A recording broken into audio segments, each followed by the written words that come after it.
Bismillahirrahmanirrahim. Alhamdulillahirabbil alamin wassalatu wassalam ala asyrafil anbiya'i wal mursalin wa ala alihi wa sahbihi ajma'in. Subhanaka la ilma lana illa ma 'allamtana innaka antal alimul hakim. Rabbi shrah li sadri wa yassir li amri wa hlul 'uqdatam min lisani yafqahu qawli. Amma ba'd.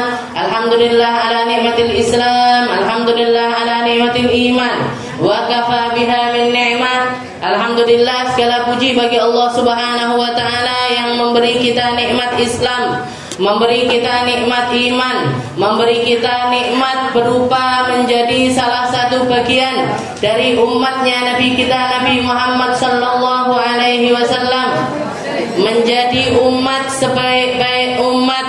Kuntum khaira ummatin ukhrijat linnas ta'muruna bil ma'ruf wa tanhauna 'anil munkar. Allah Subhanahu wa taala mengatakan serta mengklaim bahwa sesungguhnya kita adalah sebaik-baik umat ketika kita menjadi salah satu bagian dari hamba-hamba yang melakukan amar ma'ruf nahi mungkar, menjadi salah satu bagian dari hamba-hamba yang mengajak kepada kebaikan, atau menjadi salah satu bagian dari kebaikan.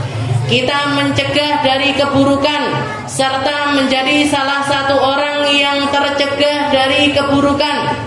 Kita menjaga diri kita untuk selalu melakukan kebaikan, serta menjaga diri kita untuk tidak melakukan keburukan. Maka kita masuk di dalam golongan ummatun khairul ummah, umat terbaik dari Tuhan terbaik, lewat Nabi terbaik, lewat kitab yang terbaik.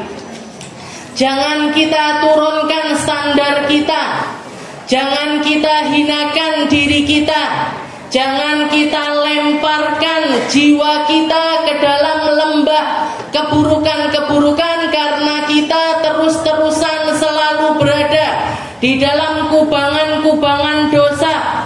Jangan kita rendahkan diri kita dengan kehormatan-kehormatan yang lainnya.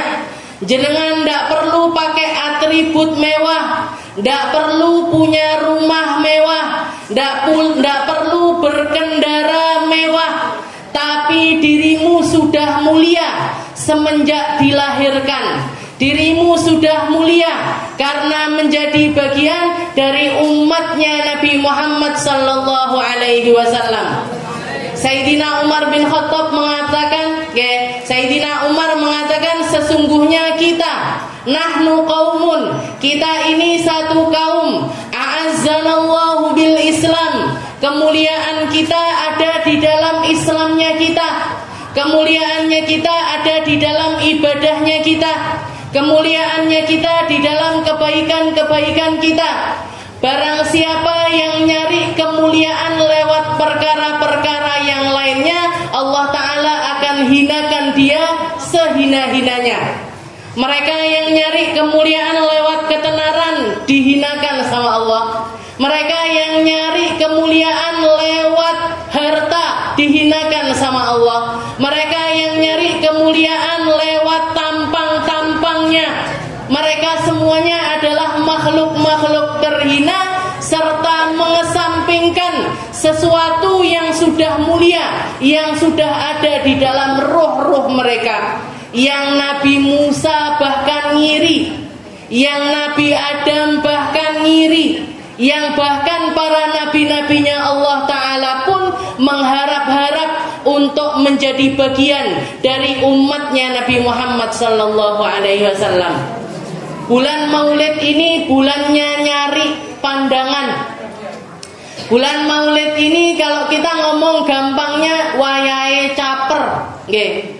Cari perhatian, cari muka, cari kedekatan kepada Nabi kita Nabi Muhammad sallallahu alaihi wasallam. Makanya kalau kita lihat orang-orang yang punya cinta, orang-orang guru-guru yang mengajarkan cinta, guru-guru yang mengajarkan kita kemuliaan, jenengan lihat kalau sudah masuk bulan Maulid, ditoto atine, ditoto awake, ditoto kelakuane, ditoto nata apa yang hubungannya dengan Nabi Muhammad sallallahu alaihi wasallam. Makanya semuanya berlomba-lomba bikin maulid. Pondok-pondok pesantren bikin maulid, majelis-majelis bikin maulid, ulama-ulama bikin maulid. Bahkan yang diajarkan sama guru saya semenjak masih di Pondok Dalwa, kalau sudah masuk bulan maulid, setiap malam, setiap malam Bu, setiap malam, setiap ba'da maghrib kita diajarkan untuk membaca maulid. Maulidnya apa Ustazah? Ganti-ganti. Nanti Diba, nanti Habsyi, nanti Azab, nanti Barzanji, atau yang sekarang baru keluar maulidnya Sayyidah Fatimah, maulidnya Sayyidah Khadijah. Para ulama-ulama yang ngarang-ngarang sejarah hidupnya orang-orang mulia itu dibacakan setiap hari, setiap malam. Pertama saya cuma ngikuti ritualnya aja. Pertama cuma ngikutin aja. Oh, kalau sudah maulid mulai 1 awal tanggal 1 maulid itu baca maulid. Sampai akhir. Tahun pertama yo mek ngikuti alurnya, tahun kedua cuma ngikuti alurnya, tahun ketiga baru kerasa. Kenapa ya? Kenapa kok sudah masuk bulan maulid ini yang dibaca maulid terus? Ternyata tanpa kita sadari, sadar ataupun enggak, jenengan ngerti ataupun tidak tentang apa yang kita bacakan, ada sesuatu yang sedang terjadi antara dirimu dengan Nabi Muhammad. Ada sesuatu yang terjalin antara hubunganmu dengan Nabi Muhammad. Ada keindahan yang luar biasa ketika kita membaca, merutinkan baca maulid. Itu ada sesuatu yang terjadi antara diri kita dengan Nabi Muhammad sallallahu alaihi wasallam. Berangkat saya ke Hadramut di tempatnya Habib Umar lebih ekstrim lagi. Bukan cuma setiap malam. Jenengan mau nyari maulid pagi ada, maulid siang ada, maulid sore ada, maulid malam ada, maulid tengah malam bahkan juga ada. Lek arep golek maulid itu sepanjang hari radionya Habib Umar itu sing diputer maulid. Kecuali kalau waktu rohahnya Habib, kecuali kalau waktu dares, biasanya dares pelajaran itu habis subuh sama habis asar. Lainnya itu bacaan maulid terus sampai maulid-maulid yang saya tidak kenal. Iki maulid opo asline sing diwoco, tapi baca maulid. Setiap hari sepanjang hari, sepanjang hari, bukan cuma di Rabiul Awal saja, Rabiul Awal, Rabiul Tsani. 2 bulan belandeng baca maulid. Makanya saya niru-niru Bu, masih titik, walaupun sedikit ben kemis, setiap Kamis selama bulan maulid ada 4 bulan ini, ada 4 minggu ini nanti kita akan rutinkan baca maulid. Yang bisa apa? Sing iso sik dia ulame, yang bisa maulid paling pendek, maulidnya orang-orang akhir zaman, yang bacaannya ndak panjang-panjang, yang bacaannya ndak sulit-sulit. Jangan ngikuti majelisnya sekali 2 kali, insya Allah sudah bisa ngikuti. Kita rutinkan selama 4 minggu ini dengan pembacaan maulid dia ulame, diiringi hadroh beda-beda nanti. Niki hadrohnya Khadijatul Kubro. Majelis yang saya biasa ngaji di sana Selasa pagi. Selasa pagi 2 minggu sekali muncul hadroh ini. Saya kasih kesempatan untuk ikut meramaikan majelis ini. Jadi yang jenengan hadirkan di dalam hati, yang kita hadirkan baik yang ngiringi ataupun yang diiringi, baik yang membaca ataupun yang mendengarkan, baik yang nimbrung secara istilahnya memang 100% mau nimbrung ataupun sing liwat-liwat tok, semuanya akan dapat keberkahan dari maulid ini. Habib Umar ngarang maulid dia ulama itu dengan harapan ini maulid pendek, gak seperti maulid-maulid yang zaman dulu-dulu. Kenapa Beb kok bikinnya pendek? Orang-orang akhir zaman ini ndak betah duduk suwi-suwi. Jangan dijak duduk 2 jam 3 jam wis ndelosor kabeh. Kalau ndak gitu mungkin separuh sudah keluar dari majelis majelis, sik mapak anakku, sik tuku jajan neng bazar, sik. Ini orang-orang kayak kita ini pas nih. Kalau pakainya maulid dia ulama. Padahal ada generasi sebelumnya Habib Ali Habsyi yang ngarang Simtud Durar. Beliau mengatakan ini ramuannya sudah pas ini untuk umat akhir zaman. Sudah pas ini katanya Habib Ali. Orang kalau baca maulid Habsyi ini ramuannya sudah pas. Buat orang-orang akhir zaman itu ramuan istilahnya. Dosisnya itu sudah pas dibacanya untuk orang-orang akhir zaman. Saya diketok-ketok, masih dipotong-potong, sawi, dia ulama ini loh, saya potong. Ini tadi diskon 2 rawi, diskon 2 rawi ini tadi bu, habisnya qiyam harusnya masih ada 3 rawi, dibaca cuma 1 rawi, diskon misal, jamin, orang ngaji malah, jadi seperti itu kita, jadi istilahnya kita yang punya rasa ndak seberapa, kita yang punya kedekatan nggak seberapa, kita yang punya jalinan ndak seberapa ini semoga,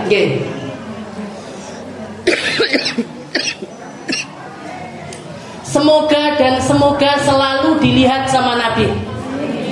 Semoga dan semoga selalu dilirik sama Nabi. Semoga dan semoga selalu direngkuh sama Nabi untuk masuk di dalam golongan hamba-hamba yang mulia. Melbu surga, cita-citanya surga Firdaus. Cita-citanya rumahnya paling dekat sama Nabi. Cita-citanya rumahnya paling dekat sama perempuan-perempuan mulia. Meskipun semua yang kita lakukan serba minimalis, mbuh jenengan nanti insecure apa ndak sama mereka, ditekoi karo Sayyidah jejer, Sayyidah Khadijah, Sayyidah Maryam, Sayyidah Asia, Sayyidah Fatimah, jenengan sinten?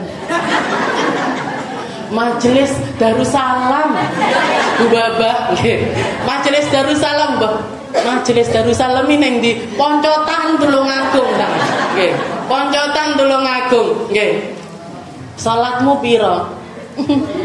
Titik. Sedekahmu piro? Titik. Ngajimu piro? Titik kabeh. Tapi ning surga Firdaus. Allahumma amin. Allahumma inna nas'aluka murafaqatan nabi fil jannah. Kita minta paling dur ritek wis bene. Nggih, ndak perlu kita istilahnya malu-malu dulu wis. Pokoknya kalau di hadapannya Allah taala ndak punya malu itu ndak apa-apa. Di hadapannya Nabi Muhammad ndak tahu malu itu ndak apa-apa. Karena yang satu-satunya yang kita harapkan syafaatnya ya beliau. Yang kita harapkan untuk menyelamatkan kita ya beliau. Yang kita harapkan untuk nuntun kita ya beliau. Yang seseorang yang bahkan lebih mencintai kita daripada diri kita sendiri kepada kita. Kita sama diri kita, yang katanya love, kenapa bahasanya anak sekarang nih, love yourself, jangan ngerti bang. Love myself, saya cinta sama diri saya sendiri.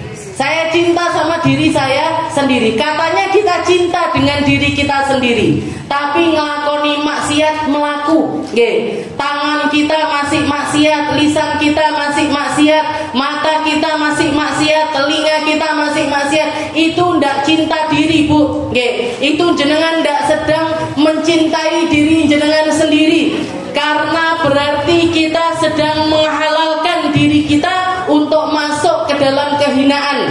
Karena kita sedang melakukan perkara-perkara yang menghalalkan diri kita untuk dimurkai sama Allah Subhanahu wa taala. Itu enggak cinta diri sendiri namanya.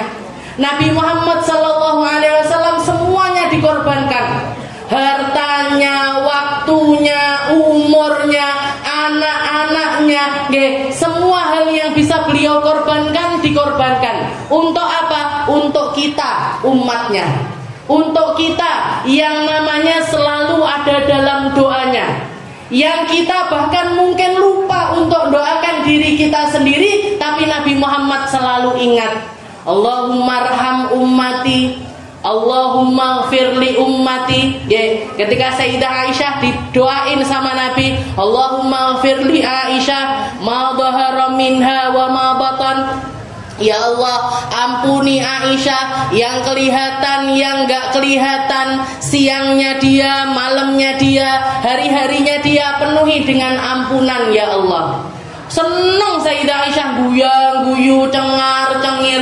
Katanya Nabi, senang kamu Aisyah tak doain seperti itu? Senang ya Rasul. Katanya Nabi Muhammad, hadza du'ai. Ini adalah doaku yang saya panjatkan setiap harinya untuk umatku. Kowe tak dongakne ping 1 seneng banget nggih. Ini doa saya untuk umat saya setiap harinya. Nggih, setiap harinya, setiap setelah sholat doain kita ben selamat kabeh, ben mlebu surga kabeh, biar ndak ada yang nyicipi panasnya api neraka. Sing didongakne gibah terus. Sing didongakne ngomong elek terus. Sing didongakne mikir elek terus. Bu, cari kebaikan di semua hal. Cari kebaikan pada diri setiap orang, jenengan pasti nemu kebaikan. Nggih, seburuk-buruknya orang, sejelek-jeleknya orang, seenggak berakhlaknya orang, kita akan selalu ketemu dengan kebaikannya. Kita akan selalu ketemu dengan keindahan yang ada pada diri orang-orang tersebut. Cari kebaikan sebagaimana Nabi Muhammad selalu melihat kebaikan, serta melupakan perkara-perkara buruk yang dilakukan orang tersebut kepada dirinya. Dibebaskan semuanya sama Nabi. Yang pernah namper Nabi, yang pernah nyekik Nabi, yang pernah ngeroyok Nabi, yang rutin setiap hari istiqomah naruh kotoran di depan rumahnya Nabi, buang sampah di terasan rumahnya Nabi, kabeh disepuro sama Nabi Muhammad sallallahu alaihi wasallam. Kita kalau ngomongin sakit hatinya kita, awake dhewe lara ati gara-gara apa biasane? Nggih. Ibu kuwi lho teko-teko kok merengut karo aku. Tak perenguti genti. Kita kan gitu. Ibu itu loh, saya sudah duduk kok diserendel-serendel neng majelis. Habis itulah sakit hati. Tak titen, kok tak serendel ini. Bu, ya Allah, luaskan hatimu. Maafkan setiap orang, kita cuman digituin mosok loro, Nabi Muhammad tidak terkira bu sakitnya. Nabi Muhammad, kalau kita ngalami apa yang dialami sama Nabi Muhammad Sallallahu Alaihi Wasallam, mungkin sudah hancur hidup kita. Mungkin sudah tidak mampu lagi kita ngapa-ngapain. Mungkin sudah tidak bisa ketemu sama siapapun juga karena kita naruh dendam sama semua orang. Sing iki salah, sing iki salah, sing iki salah, sing kabeh salah. Wis tak ndak usah majelis bisa. Tak ndak usah bertetangga bisa. Tak ndak usah kabeh akhirnya. Kenapa? Karena buruknya hati kita, karena sempitnya hati kita, karena jeleknya pikiran kita. Maafkan, jenengan akan merasakan ketenangan. Sepuro, kita ketika memaafkan orang itu kita sedang tidak rendah, tapi sedang ditinggikan sama Allah Ta'ala. Tapi ketika kita marah sama orang, sakit hati sama orang, benci sama orang, menyombong dari orang lain, orang bisa benci, orang bisa marah itu karena kan merasa lebih tinggi daripada orang lain. Merasa lebih tinggi, merasa lebih di dalam sesuatu yang ada pada diri kita, itu menunjukkan kalau kita sedang dihinakan oleh Allah Subhanahu wa Ta'ala. Nabi Muhammad sallallahu alaihi wasallam, Allah Ta'ala mengatakan kepada beliau, "Qul innama ana basyarum mithlukum yuha ilayya innama ilahukum ilahu wahid." Katakan wahai Muhammad kepada umatmu, kamu itu manusia, bukan malaikat. Nabi Muhammad itu manusia bu, bukan malaikat. Sakit hati terasa, marah terasa, benci terasa, semuanya terasa sebagaimana kita merasakannya. Bedanya apa antara kita dengan Nabi Muhammad? Yuha ilai. Nabi Muhammad itu dikasih wahyu terus ngamal nih. Dikasih wahyu diresapi dengan hatinya. dikasih wahyu, diterapkan di dalam kehidupannya. Kita kan masuk telinga kanan, keluar telinga kiri. Jadi ustazah, kon maaf nih, tapi loro hatiku. Ngenyang sih. Katanya ustazah suruh sabar, kan dia nggak merasakan apa yang saya rasakan. Nggak ngenyang, itu sampai kapan? Jangan mau jadi orang seperti itu sampai kapan? Marah-marah, dibenci, marah-marah, dibenci, merasa paling. Sampai kapan, Bu? Yang dikhawatirkan, yang paling menakutkan, kalau rasa-rasa tersebut jenengan bawa mati. Yang paling menyeramkan ketika hal-hal tersebut jenengan bawa mati. Katanya Nabi Muhammad, la yadkhulul jannah man kana fi qalbihi mithqala dzarrah minal kibir. Enggak mlebu surga, ndak iso mlebu surga, enggak pantas masuk surga orang-orang yang di dalam hatinya ada rasa sombong walaupun cuma sak biji sawi. Nggih, aku kan luweh teko kuwi. Aku kan aku, semuanya judulnya aku. Semua yang rasa aku ini nggak pernah benar. Meskipun yang dibawa benar, meskipun yang dibawa benar. Aku kan gurune, aku kan ustadai, aku kan yang punya ilmu, aku kan sing sedekah, aku kan sing nulungi. Tetap nggak benar, Bu. Tetap tidak benar. Rasa-rasa keakuan itu selalu tidak diperkenankan. Makanya Nabi Muhammad diajarkan, dididik, dirawat, ditumbuhkan sama Allah Ta'ala menjadi hamba yang paling tawadhu, yang paling menghargai orang lain, yang paling bisa menyenangkan siapa saja. Pernah Nabi Muhammad ketika duduk di satu majelis, di samping kanannya ada sahabat kecil Abdullah bin Abbas, usianya mungkin masih 7 tahun, 8 tahun, tapi duduk di sebelah kanannya Nabi. Sedangkan di sebelah kirinya Nabi ada Sayyidina Abu Bakar, ada Sayyidina Umar, serta sahabat-sahabat tua yang lainnya. Nabi Muhammad minum, kula nggih ngelak. Jadi Nabi Muhammad minum, ketika setelah minum dilihat sebelah kanannya bocah cilik, tapi di sebelah kanannya Nabi, yang sebelah kiri tua-tua, tapi di sebelah kirinya Nabi. Sesuatu yang biasa beliau lakukan setiap kali beliau minum ataupun makan, turahane dikasihkan sahabat yang di sebelah kanan. Dikasihkan sahabat yang sebelah kanan. Katanya Nabi, ditanya Abdullah bin Abbas ini, wahai Abdullah, atardo, apa kamu ridho kalau minuman bekas minumku ini tak kasihkan Abu Bakar? Saya kasihkan sahabat yang tua, yang umurnya 50 tahunan. Kamu kan 6 tahun, 7 tahun. Katanya Abdullah bin Abbas, ya moh ya Rasul, wong barokah. Barokah kok dibagikan. Saya mau duluan ya Rasul. Akhirnya dikasihkan sama Nabi. Anak kecil pun diajak sharing sama Nabi, diambil pendapatnya, didengarkan unek-unek hatinya. Makanya kita kalau jadi orang tua, kita kalau sama anak, jangan sok-sokan jadi ibu, jangan sok-sokan jadi orang tua. Wes tok manutok karo mama, ora usah tekok. Jangan, Bu, jangan tanya kamu lagi apa, kamu senangnya gimana. Cari pendapatnya dia. Senengannya jenengan belum tentu senengannya dia. Enak iki jangan lodeh. Enak dipangan. Enak mami lo enak. Enggak seneng anak umur 6 tahun, 7 tahun jenengan kayak lodeh. Yes, enggak karu-karuan. Seperti itu halnya. Nabi Muhammad seperti itu sama anak kecil, menghargai, diambil pendapatnya, diterima pendapatnya. Kalau masuk akal diterima pendapatnya. Jadi jangan sok-sokan jadi ibu. Jenengan ini dititipi, anak itu cuma titipan, Bu, bukan jenengan yang desain, bukan jenengan yang bikin matanya, bukan jenengan yang ngerangkai tulangnya, bukan jenengan yang memberikan perkara, bahkan bukan jenengan yang niupkan ruh ke dalam jiwanya, ke dalam dirinya. Semuanya bikinannya Allah. Jadi mereka adalah makhluk-makhluknya Allah yang dititipkan sama jenengan sebagai amanah.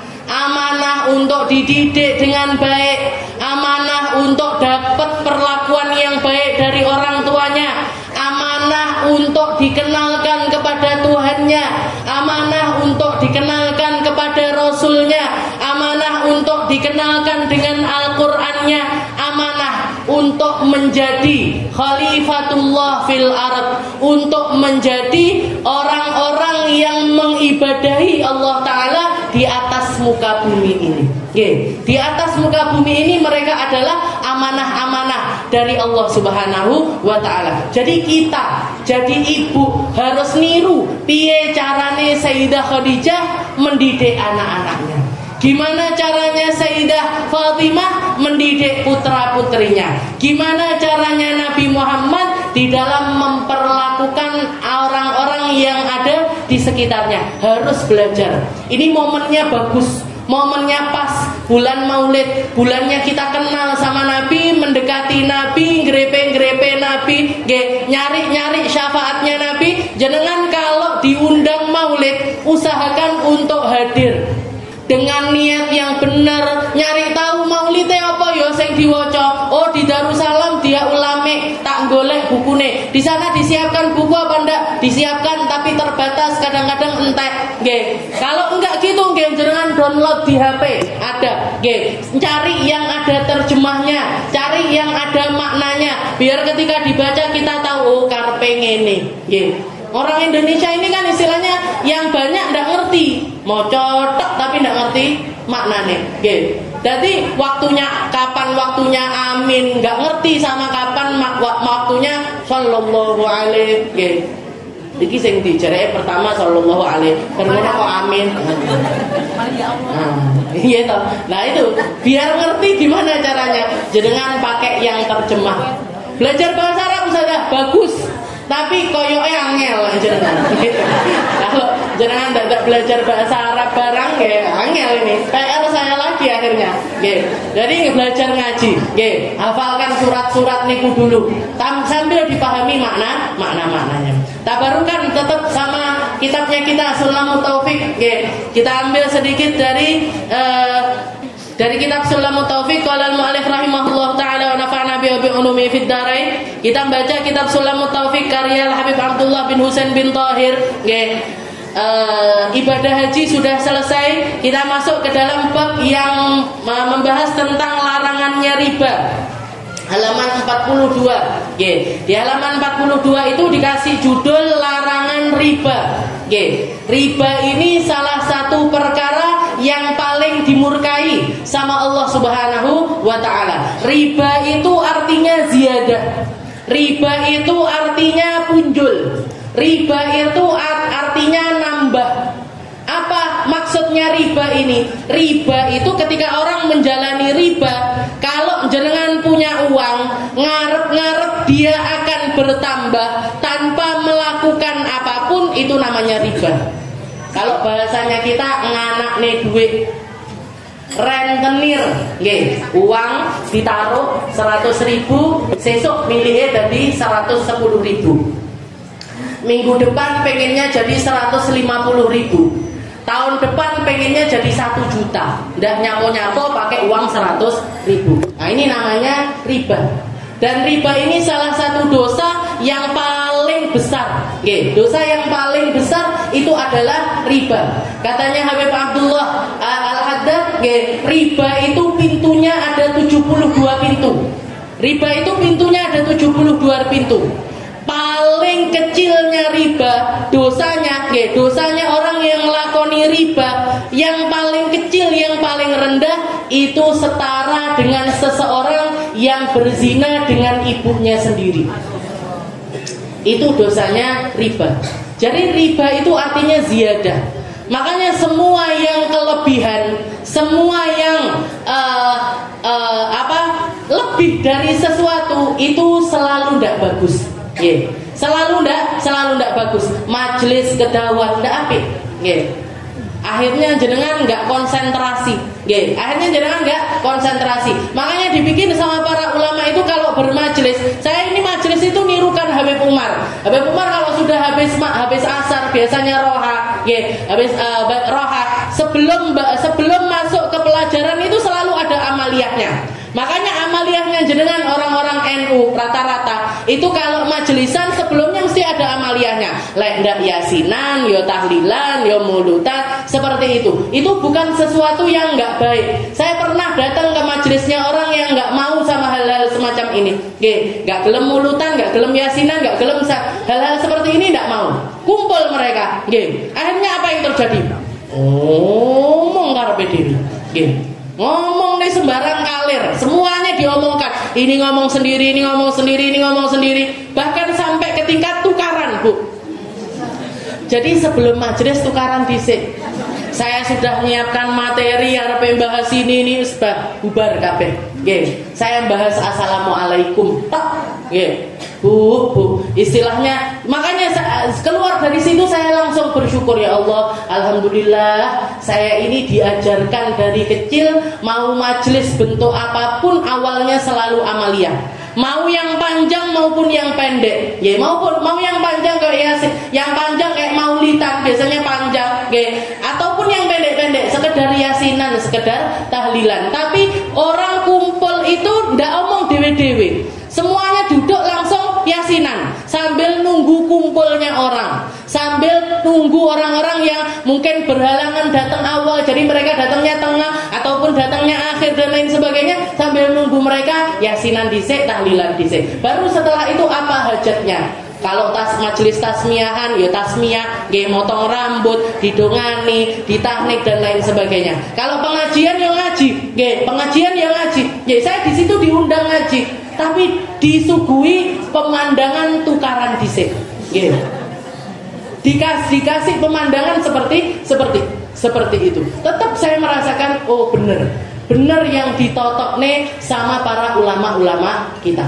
Habis itu majelisnya tersampaikan. Setelah majelis tersampaikan, biasanya di akhir itu Habib nyuruh munsyid-munsyidnya, nyuruh orang-orang yang qasidah, orang-orang yang biasanya disuruh qasidah yang suaranya bagus-bagus, itu nanti qasidah diiringi sama makanannya dibagikan. Kadang teh, kadang kopi, biskuit dan lain sebagainya. Itu dibagikan sambil kita dengarkan qasidah. Selesai qasidahnya, selesai makanannya sudah dibagikan, bubar.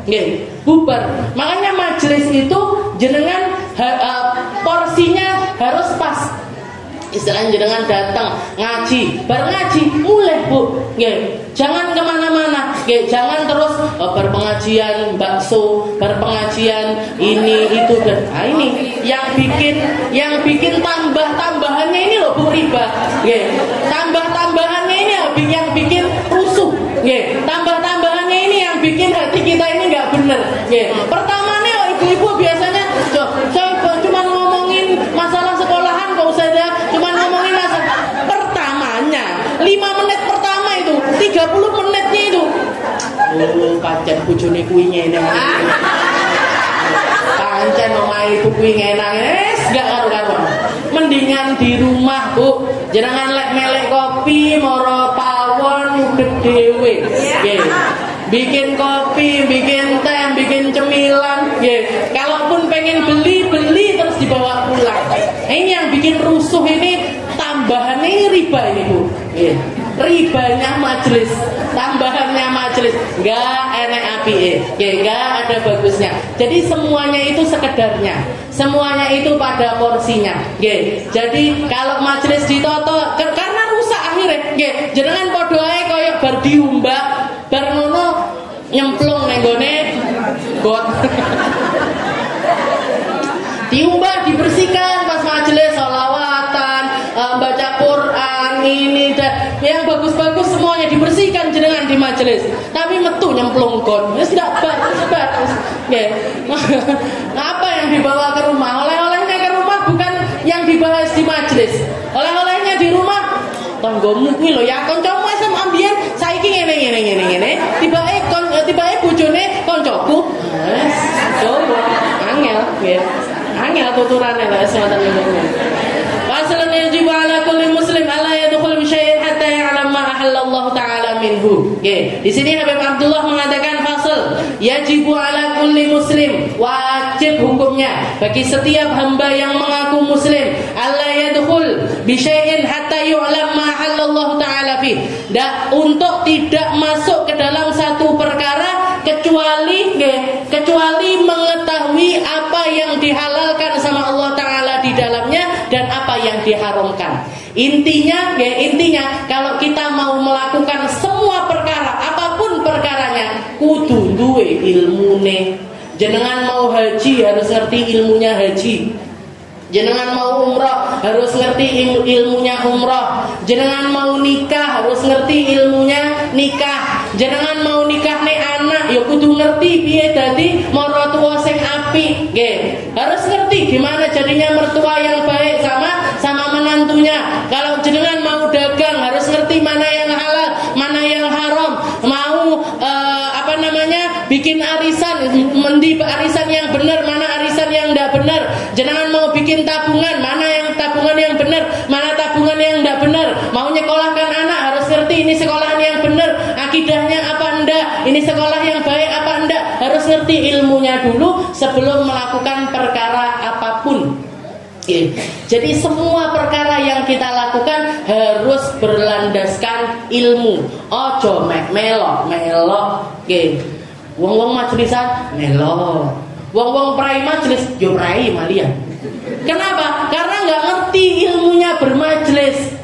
Karena nggak ngerti kenapa kita duduk di majelis. Karena nggak ngerti kita ini ngapain, kumpul-kumpul ini ngapain.